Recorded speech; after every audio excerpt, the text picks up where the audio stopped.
Good morning, I'm Professor Laura Coates and welcome to day 2 of this year's ACR Congress. Here's what to expect on this day where there's plenty of posters and presentations to look at. Starting with rheumatoid arthritis, you can expect to see posters on a wide range of treatments. My fellow steering committee member, Kevin Winthrop, presents 8 years worth of safety and efficacy data for filgotinib, while Andrea Rubert-Roth presents long-term data for upadacitinib, and Xavier Marriott shows the long-term cardiovascular and malignancy risk of filgotinib therapy in RA.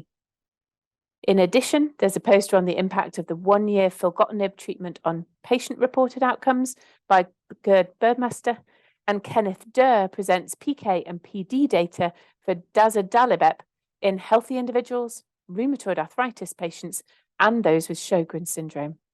So a lot of data around the JAK inhibitors, which obviously has been a particular focus in terms of newer medication, with now increasing data around safety and long-term efficacy.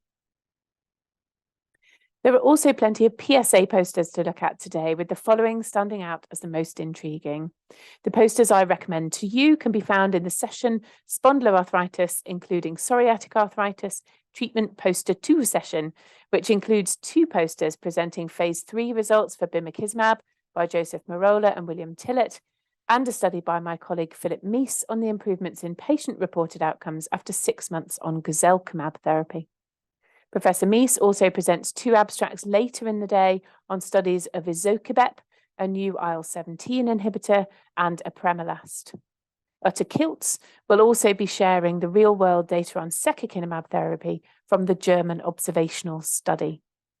I think having that increasing data on some of these newer therapies will really help us to understand how to select drugs for patients with PSA. And finally, we delve into the latest research in axial spondyloarthritis.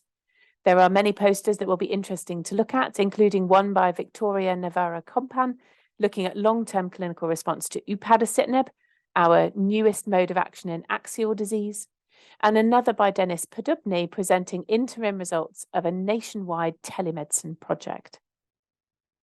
These are my highlights for the posters and presentations across day 2 of this year's ACR. The second day of the Congress really offers us a wealth of fascinating information.